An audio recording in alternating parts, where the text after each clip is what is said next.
The term digital native was coined and popularized by education consultant Prinsky. Children nowadays raised in a digital media saturated world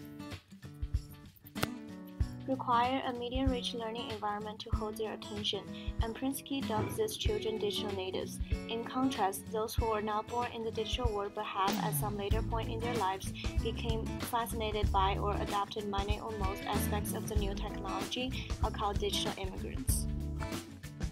In this video, we will lay out a timeline and discuss the adaptations of communication tools between digital immigrants and natives.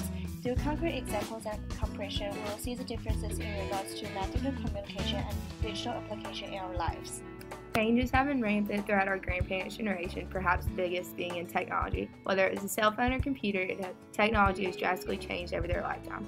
Forms of communication seem more private. Besides, it takes longer for a phone conversation than a Facebook post. Radio shows and newspapers tend to give a stronger connection to what was going on at the time, but the news traveled a lot slower.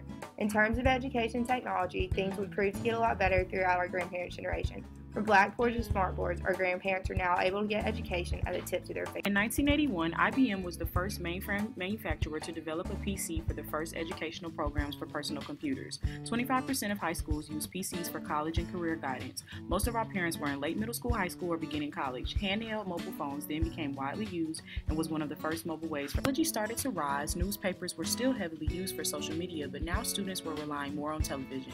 Textbooks became lighter because now there was information transmitted through the internet and more information shown on TV.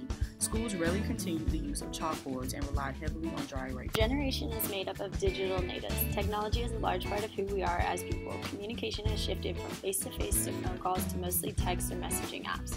There are negative connotations that come from this constant connection. Worries of being obsessive over technology, privacy issues, and social media pressures have come about as issues. However, this increase in technology has opened doors our grandparents never even dreamed of. Someone from the US can Skype a family member in Australia. Classroom lessons have become much more interactive for the student with advancements such as smartboards or even audiobooks.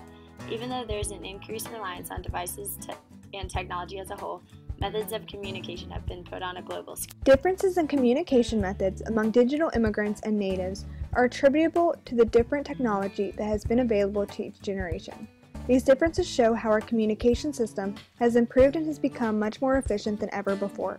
With the help of digital natives, digital immigrants can also learn how to navigate the digital space of communication.